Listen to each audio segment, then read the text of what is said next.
Olá, novelovers! Você viu a novela ontem? Eu sou Esdras e este é mais um vídeo do seu canal sobre teledramaturgia aqui no YouTube. Se você é novo por aqui, seja muito bem-vindo. Se também é apaixonado por teledramaturgia, tudo que envolve esse universo, você já sabe, né? Aqui é o seu lugar. Aproveita, já se inscreve no canal para não perder mais nenhum vídeo. Aciona o sininho de notificações.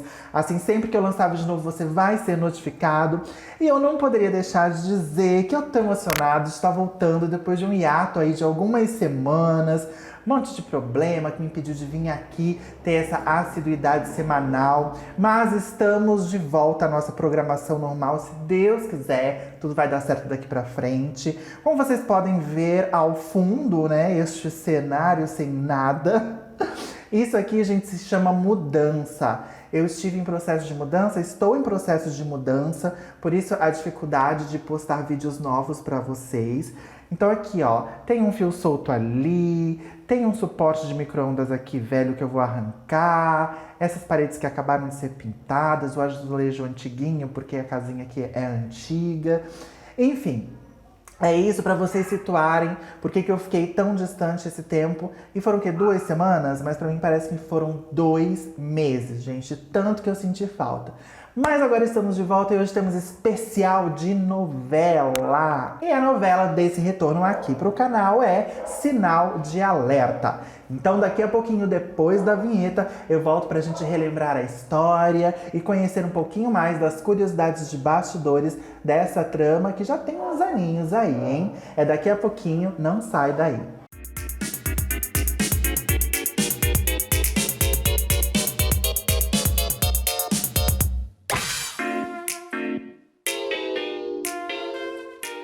Sinal de Alerta foi uma novela que estreou no dia 31 de julho de 1978, ficou no ar até 26 de janeiro de 1979, com um total de 116 capítulos, era exibida pela Rede Globo às 10 da noite e foi escrita por Dias Gomes, com a direção de Walter Avancini. A trama contava a história de Tião Borges, que enriqueceu de maneira bruta e era conhecido de todos. Nordestino, chegou ao Rio de Janeiro muito jovem e sem dinheiro. Em poucos anos, tornou-se um empresário bem-sucedido. É extrovertido e falastrão, porém, orgulhoso e prepotente. Sua principal empresa, a Fertility, fabrica fertilizantes e inseticidas, poluindo o bairro onde está instalada e provocando a revolta dos operários e moradores da região. Separado há 5 anos da personalística Thalita, vivida por Ioná Magalhães, Tião Borges, feito por Paulo Gracindo, quer o divórcio para se casar com a jovem Sulamita Montenegro, feita por Vera Fischer, de família tradicional carioca. Porém, Thalita nega-se a dar-lhe o divórcio. Ela é uma mulher inteligente e determinada. Jornalista, proprietária do jornal Folha do Rio, Thalita empreende com mãos de ferro uma verdadeira campanha contra a empresa do ex-marido. Sulamita é uma bela jovem, criada dentro de uma rígida formação moral. Mantém um noivado com Tião Borges, vigiado de perto pela mãe Melinda, Wanda Lacerda e as tias Carolas, Coló e Cotinha, feitas por Carmen Silva e Mara Rúbia, respectivamente. Porém, ela acaba envolvendo-se com Rude Carvalha, Jardel Filho, de quem engravida, escandalizando sua família. Rude chega até Tião Borges, interessado em fazer um roteiro para um filme sobre sua vida, com o amigo Chico Tibiriçá, Carlos Eduardo Dolabella, recém-premiado diretor de cinema. Os funcionários da Fertility se rebelam contra a direção da empresa e fazem passeatas de protesto lideradas por Consuelo, Isabel Ribeiro, uma operária, e Nilo Bastos, Eduardo Conde, jovem agressivo e idealista que mora no bairro, sem profissão definida e emprego fixo. Ele é casado com Vera Beth Mendes, funcionária da Fertility, que precisa do emprego, por isso não se envolve nas passeatas. Mas acaba apaixonado por Selma, Renata Sorrá, uma professora de classe média que abraça a sua causa. Então essas são as histórias principais de Sinal de Alerta. A gente tinha ali o núcleo da vida pessoal do Tião Borges, né? Feito mais uma vez pelo Paulo Gracindo, que estava aí, sei lá, protagonizando a sua 5ª ou 6ª novela, escrita pelo Dias Gomes. Ele vinha numa crescente de diversas novelas, praticamente uma atrás da outra, fazendo quase que o mesmo personagem, né? Era sempre muito parecido, o protagonista, que na verdade era um anti-herói. Então tinha aí a vida amorosa e pessoal do Tião Borges, entre a ex-esposa Thalita e a atual noiva Sulamita, e a questão dos protestos, do merchandising social da trama, que se tratava de ambientalismo, né? Já que o Tião Borges tinha uma empresa que acabava poluindo o bairro e a cidade onde as pessoas viviam. Agora, a gente vai saber um pouquinho mais sobre os bastidores dessa trama e algumas curiosidades. Sinal de Alerta foi a última novela do núcleo das 22 horas da TV Globo. Não conseguiu repercussão nem audiência, em parte pela deterioração do horário, outra pela entrada no ar, que nos meses entre setembro e novembro de 78, durante o horário eleitoral gratuito concedido pelo TRE, a emissora acabou apresentando a novela às 23 horas. Um horário bastante ingrato, né? Em novembro, com o fim do horário político, foi exibido um compacto em 10 capítulos do que tinha acontecido na novela, do início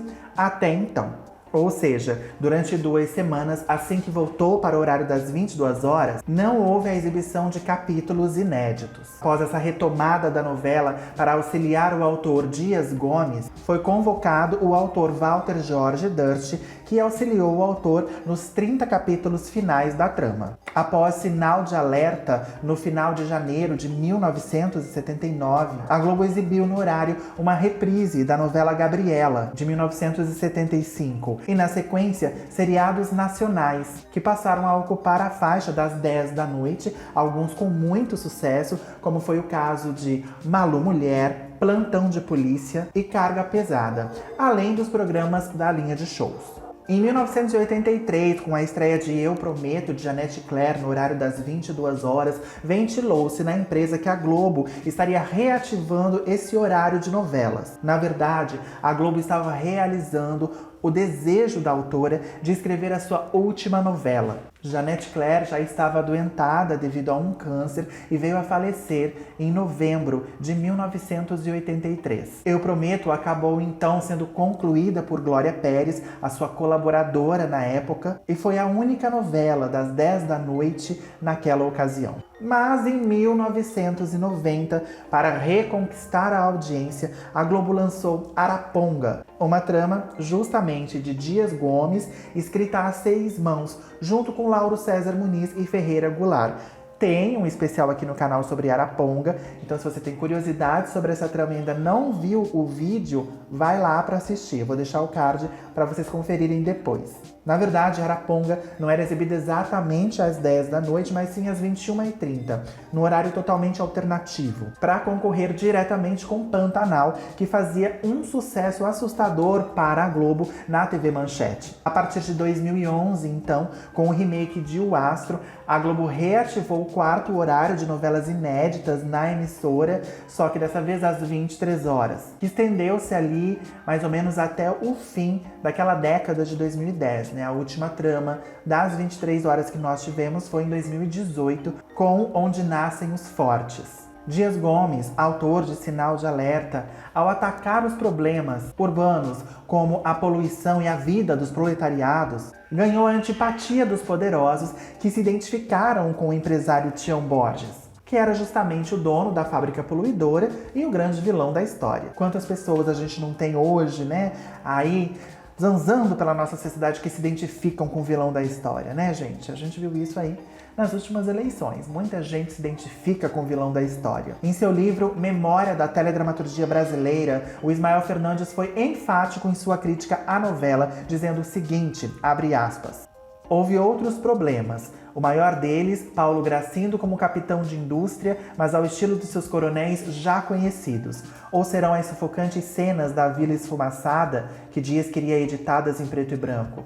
Além do mais, personagens como Consuelo, Isabel Ribeiro, que liderava movimentos contra a poluição, ou Vera, Beth Mendes, operária da fábrica, ficariam melhor em uma fertility do ABC que em praças cariocas. Fecha aspas. Personalidades como o arquiteto Oscar Niemeyer e Ruth Christie, então presidente da campanha popular em defesa da natureza, deram depoimentos durante a novela sobre a questão ecológica e a importância da preservação do ecossistema. Os temas ecologia e poluição do meio ambiente já haviam sido abordadas pelo autor em outra de suas tramas, que foi O Espigão, exibida em 1974. O Dias tinha uma preocupação muito forte com esse tema, quase que uma obsessão.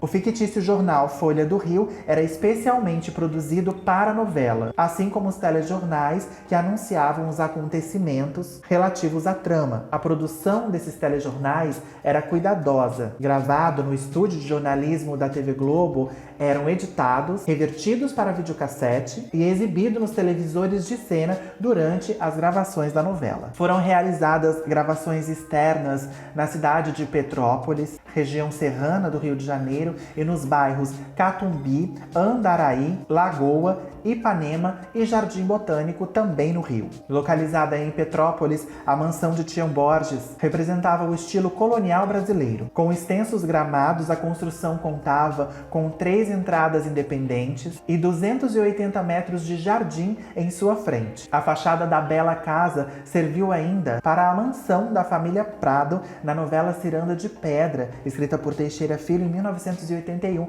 para o horário das 6 na Rede Globo. E também para a mansão da família Alvaray, de Brega e Chique, exibida em 1987, no horário das 7. Os animais de estimação dos personagens determinavam a ordem de gravação de algumas cenas. Os cachorros de Thalita e Consuelo, por exemplo, não podiam entrar no estúdio depois que os gatos de Coló e Cotinha passavam por lá. Com o cheiro dos felinos no estúdio, a produção não conseguia segurar os cães. Vera Fischer atuou grávida de sua primeira filha, Rafaela, com Perry Salles nessa trama. Consequentemente, a personagem Sulamita também acabou engravidando. A abertura de Sinal de Alerta inovou. Não havia música tema, mas uma sonoplastia especial para ilustrá-la. Com sons e ruídos, a intenção era mostrar o caos urbano a que se propunha a trama. Na realidade, usou-se a música concreta, uma técnica experimental de composição criada pelo francês Pierre Schaeffer.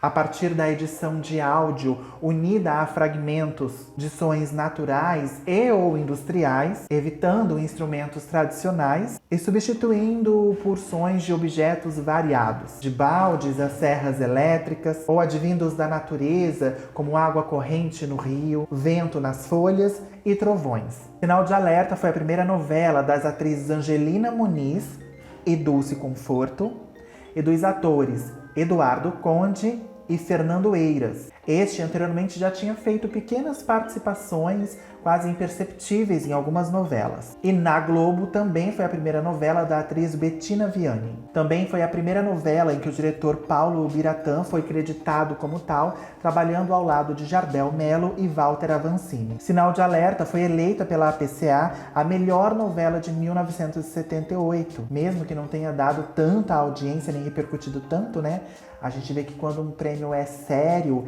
e sabe o que está fazendo, não importa números. O que importa é realmente a história, a intenção do que está sendo passado, do que quer ser passado. E parece que o Sinal de Alerta foi muito feliz nesse quesito, pelo menos segundo a crítica especializada. O ator Eduardo Conde também ganhou pela PCA o prêmio de ator revelação, juntamente com Lauro Corona, por seu personagem Dancing Days. No mesmo dia da estreia de Sinal de Alerta na Globo, em 31 de julho de 1978, a Tupi também estreava uma nova novela. Nova, entre aspas, gente? Porque a trama em questão era O Direito de Nascer, um remake da trama de 1964, que depois viria a ter outro remake no SBT muitos anos depois, quase 30 anos depois. Em 26 de janeiro de 1979, foi praticamente um evento na Rede Globo com relação às novelas, porque chegava ao fim Sinal de Alerta, era o último capítulo da trama de Dias Gomes, mas também foi o último capítulo da novela das 8 daquele momento, que era nada mais nada menos que Dancem desde Gilberto Braga, que todos nós noveleiros sabemos muito bem que foi um sucesso estrondoso.